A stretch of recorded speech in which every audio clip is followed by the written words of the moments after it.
생태 경제학 맛보기 시작하겠습니다.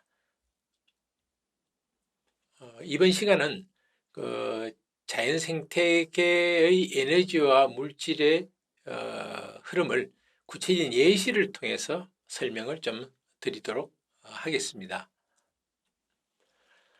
크게 봐서 자연 생태계라는 것은 생물 군집과 주변 환경 간의 그 에너지와 물질의 어떤 관계다라는 말씀을 드렸었는데, 구체적으로 먼저 그 에너지 흐름이라는 것이 어떻게 자연 생태계에서 이루어지는지를 좀 설명을 드릴까 합니다. 지구로 유입되는 태양 에너지, 이건 뭐 지구가 생긴 이래로 뭐 하루도 뭐 빠짐없이 지속된 거죠. 유입되는 에너지가 뭐 계산마다 좀 다르긴 합니다만 대략 평방미터에 한 500만 킬로칼로리 정도 연간, 이게 이제 지구로 이렇게 입사가 됩니다. 근데 그 들어온 양과 똑같은 양이 이제 열 에너지로 배출되는데, 그 중간 과정을 조금 더 설명을 드릴까 합니다. 그 일부는 지구로 유입된 태양 에너지는 뒤에 가서 설명을 드리겠습니다만, 물을 증발시키거나 바람을 일으키거나 또는 뭐 이렇게 지구 기온을 높이거나 이런 데 사용되고요. 일부는 지표면까지 도달한 그런 태양은 광합성에 이용이 됩니다. 사실 이게 생태학에서 굉장히 중시 여기는 부분인데요. 광합성은 아시다시피 이산화탄소와 물, 그리고 그걸 태양광을 이용해서 이제 유기물질을 만드는 과정이죠. 그래서 이 광합성을 하는 것이 1차고 있고, 그 광합성한 그런 것을 이제 그 다음에 2차, 3차 소비자, 그중에 이제 우리 사람도 들어가겠죠. 잡식 종류는 뭐 어느 거나 다 먹을 수 있으니까. 그렇게 해서 쭉 진행이 되는 이런 방식으로 사용이 됩니다. 그 과정을요, 이게 광합성에 관한 것들 표현이 바로 아래 그림에 나와 있는 것처럼 이렇게 됩니다. 이제 생산자로서 광합성이 되고, 다음 1차 소비자, 2차 소비자, 3차 소비자. 그리고 생태계에는 특이하게도 고마운 존재죠. 분해자라는 게 있죠. 그래서 이런 모든 생명체들이 어떤 생명을 다하게 되면 그것을 다시 분해해서 그 생물체들을 구성하고 있던 물질을 다시 자연으로 되돌리는, 그죠? 이제 물질 순환의 일환이죠. 자연 순환의 일환이죠. 거역할 수 없는 자연 순환의 일환이죠. 그렇게 되는 건데, 하여튼 이 과정에서 중요한 것은 태양 에너지 일부가 이렇게 광합성을 통해서 이렇게 생물 몸체에 들어왔다가 다시 외부로 빠져나가는 그런 모습을 지금 그림표로 간단하게 보여드린 거고요. 이걸 좀 더 수치화시키면 이렇게 아까 말씀드렸지, 린드만이 이게 과학적이고 정성적이 아니라 정량적으로 할 수 있다는 얘기, 이렇게 수치로 분석을 할 수 있다는 거죠. 과학적으로. 그래서 대략 이게 태양 에너지 가운데서 지표면으로 500만 킬로칼로리 중에서 한 170만 정도가 지표면에 도달한다고 보는데, 뭐 지역마다 좀 다르겠습니다만은, 그 중에 이제 일부가 이렇게 생산자, 동그라미 쳐놓은 거 보이시죠? 한 2만 810, 2만 킬로칼로리가 이제 광합성이 이용되는 거죠. 나머지는 이제 다른 쪽으로 이제 지표면 온도를 올리거나 아마 다른 쪽으로 사용되겠죠.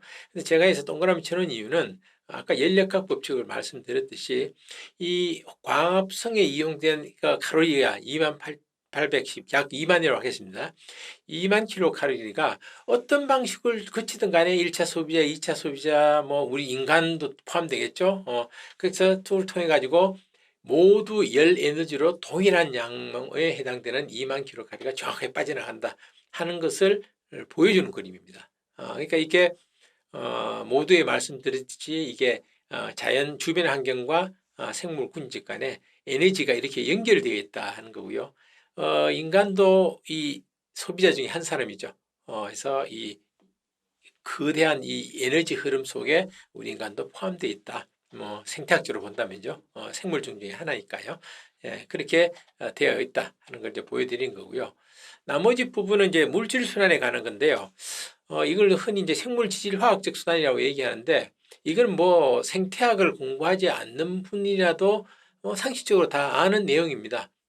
공기, 물, 탄소, 질소 모든 것들이 다 순환합니다. 그리고 이 순환한 모든 이 기초에는 뭐가 있냐면 태양 에너지가 있는 거죠. 그래서 앞에서 말씀드렸던 광합성도 그렇고 다음에 물질 순환도 그렇고 이러한 거대한 자연 생태계가 주변 환경과 생물구조로 포함된 이 자연 생태계가 기본적으로 움직이는 이 힘은 바로 이제 이 거대한 태양 에너지가 유입되기 때문에 그 에너지에 의해서 돌아간다. 그리고 아까 말씀드렸듯이 한번 태양 에너지는 사용하면 그 다음에 또 사용할 수가 없습니다. 매일매일 새로운 태양 에너지가 유입돼야 된다. 즉 태양 에너지가 흘러오다 하는 것을 여기서 다시 한번 확인할 수가 있죠. 그렇죠? 그래서 지속적인 유입이 필요하다 하는 거고요. 물질은 아까 말씀드렸듯이죠. 이전 시간에 말씀드렸듯이 계속 순환하는 방식으로 간다 하는 것들 말씀드렸는데 그 다음에는 그 하나하나의 예를 갖다가 우리가 상식적인 수준에 이해할 수 있는 걸 하나씩 하나씩 간단하면 확인하고 넘어가도록 하겠습니다. 이게 이제 공기의 순환입니다. 크게 봐서 이제 지구가 세 개의 순환이 이루어지고 있는데요. 헤들리 순환, 뭐 페레르 순환, 뭐 극순환 이렇게 돼 있는데, 그죠? 이게 여러분들 알다시피 적도하고 제일 위에 극지방은 온도 차이에 의해서, 그죠? 태양의 일사량의 차이가 있으니까 온도 차이 생기지 않습니까? 그 온도 차이에서 이제 생기는 거고 중간에 이게 페레르 순환이라는 것은 그 두 가지의 그 기류 순환에 맞물려 가지고 죠 간접적으로 생기는 그런 순환이다라고 볼 수가 있습니다. 이제 이 순환은 이제 지구 45억 동안 거의 뭐 특별한 거 없이 계속 순환을 하고 있는 그런 셈이죠, 그죠? 다음에 물.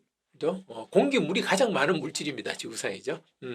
물도 끊임없이 순환한다. 이것도 뭐 추가적으로 거의 뭐 설명을 드릴 필요가 없을 정도로 그림만 딱 보면 여러분들을 아실 수 있습니다. 바다의 물을 증발시켜서 구름을 통해서 육지로 떨어뜨려지고 그 물을 갖다가 이제 여러 가지 식물도 사용하고 우리 인간도 사용하죠, 그죠?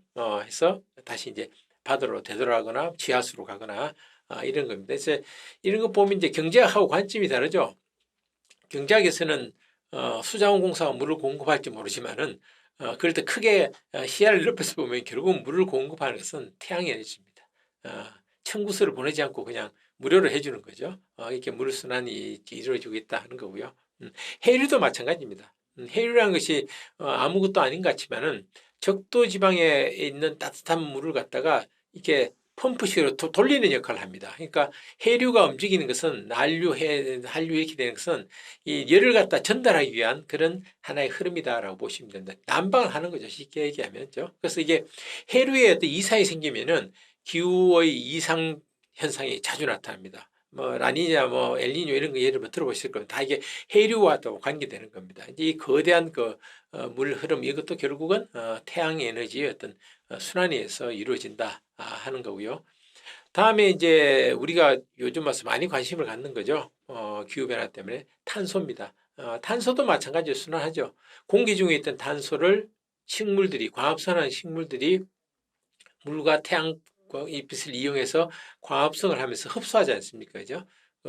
흡수할 때, 근데 우리가 이제 먹는 음식을 탄수화물 얘기하는 것도 그런 건데, 이제 그걸 갖고 있다, 그게 이제, 먹이로 쭉, 먹이 사슬을 통해서 쭉 진행이 되다가, 다음에 결국은 또 그게 되면 다시 분해되어 가지고 다시 이제 대기 중으로 돌아가기도 하고요.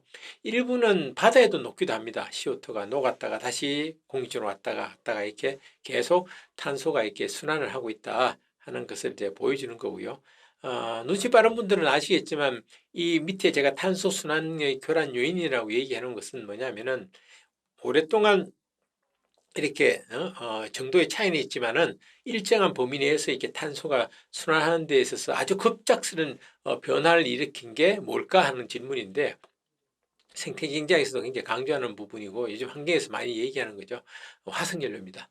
화석연료를 갖다가 과도하게 이제 땅 밑에 갇혀 있던 탄소를 과하게 대량으로 이제 끄집어내서 사용하는 바람에 이 탄소 순환이 깨어졌다 이렇게 볼 수가 있는 거죠, 그죠? 그래서 하여튼 그게 뭐 그건 뒤에 가서 얘기하더라도 하여튼 자연생태계의 탄소는 이렇게 돌아간다, 탄소 순환은 이렇게 된다는 얘고요. 다음에 질소도 마찬가지입니다. 질소도 이렇게 순환을 한다, 그죠?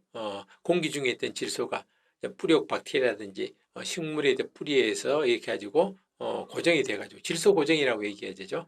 이렇게 해가지고 식물 몸에 있다가 다시 이제 그게 다른 누가 먹이를 먹거나 뭐 해가지고 다시 이제 그게 분해돼가지고 다시 또 사체 형태를 해가지고 다시 이제 대기 중으로 돌아가거나 하는 이런 방식으로 질소도 순환을 하고 있습니다. 그래서 이 질소도 밑에 제가 순환의 교란 요인이라고 얘기를 해 놓았는데 요건 모르겠습니다. 일반적인 상식 갖고 있는 분들은 조금 답하기 어려울지 모르겠습니다만은 질소 순환의 그 교란 요인은 뭐냐 하면은 농업입니다. 농업. 여러분들 비료를 주지 않습니까? 화학 비료. 화학 비료라는 것이 뭐냐 하면 주성분이 NPK입니다. N, 질소가 들어가 있는 거죠. 그런데 대량으로 이제 토장에 이제 살포를 하게 되면은 토양이 여러 가지 좋지 않은죠. 하천에도 오염 영향을 주는 거고, 토양도 전부 산성화될 수 있는 거고죠. 이런 식으로 이제 오염을 유발하고 질소 순환을 갖다가 이제 교란시키는 그런 요인 중에 하나다. 이렇게 볼 수가 있습니다. 그래서 지금 예를 지금 몇 가지만 이제 뭐 공기, 물 뭐 이런 걸 들었지만은 모든 것이 이렇게 이 자연 생태계에서는 물질은 어떤 에너지의 어떤 흐름에 의해서 물질이 순환하는 그죠? 이런 방식을 계속 거의 45억 년 지구가 생긴 이래로 거의 뭐 특별한 변화가 뭐 좀 일부는 있겠지만 계속 지속되어 왔다 하는 얘기를 좀 기억을 하시면 될 것 같습니다. 그래서 지금까지의 얘기를 갖다가 이제 종합을 하자면은 다음과 같이 이제 정리를 하면 될 것 같습니다. 그러니까 자연 생태계를 기본적으로 움직이는 엔진은 뭐냐? 뭐겠습니까? 태양 에너지입니다. 그래서부터 고대로부터 사람들이 태양 뭐 신을 숭배하고 뭐 태양에 대해서 이렇게 높이 모든 걸 이렇게 신격화하는 이유도 바로 그 직관적으로 아는 거죠. 이 모든 세상이 이 자연 생태계가 이 태양의 에너지에 의해서 돌아가는구나. 일을 하는 아까 했죠. 에너지라는 게 일을 하는 거라고 그죠. 그래서 기원은 태양 에너지다. 이런 얘기고 다음에 두 번째로 베리 커먼러라는 아주 미국의 유명한 생태학자였습니다. 생태학자가 쓴 책 중에서 아주 베스트셀러가 된 책 하나 있는데 그게 클로징 서클이라는 뜻입니다. 우리나라에서는 아마 원은 닫혀야 된다라는 식으로 번역이 되어 있는 걸로 알고 있습니다만은 그 말의 의미는 뭘까요? 물질에 관한 얘기죠. 즉 자연 생태계는 물질이 계속 이렇게 교란 없이 순환하는 방식으로 안정적으로 순환하는 방식으로 가야 되는데 이게 지금 현대 경제 활동, 현대 문명에 와서 이게 깨어졌다는 얘기입니다. 아까 얘기 얼핏 들었습니다. 탄소 순환도 그렇고 질소 순환도 그렇고 이렇게 상당히 깨어졌다라는 것을 지적하기 위해서 그 반대 의미로 해놓은 거죠. 원이 지금 깨어진, 부러진, 그러니까 브레이크가 생긴 원이 다시 닫혀야 된다. 이것은 순환 방식의 어떤 물질 이용을 갖다가 시사하는 그런 내용이 되겠습니다. 다음에 세 번째로 자연은 생물 군집과 주변 환경 간의 에너지 물질의 교환 체계다. 라는 말의 의미는 뭘까? 이 뭐 제가 덧붙일 필요가 없겠죠. 방금 설명을 많이 드린 것처럼 생물 군집과 주변의 환경, 즉 생태 외부 환경 간에는 이렇게 에너지 흐름과 물질을 위해서 긴밀하게 서로 연관관계가 되어 있다. 이게 이제 린드만이 처음에 제기한 그죠?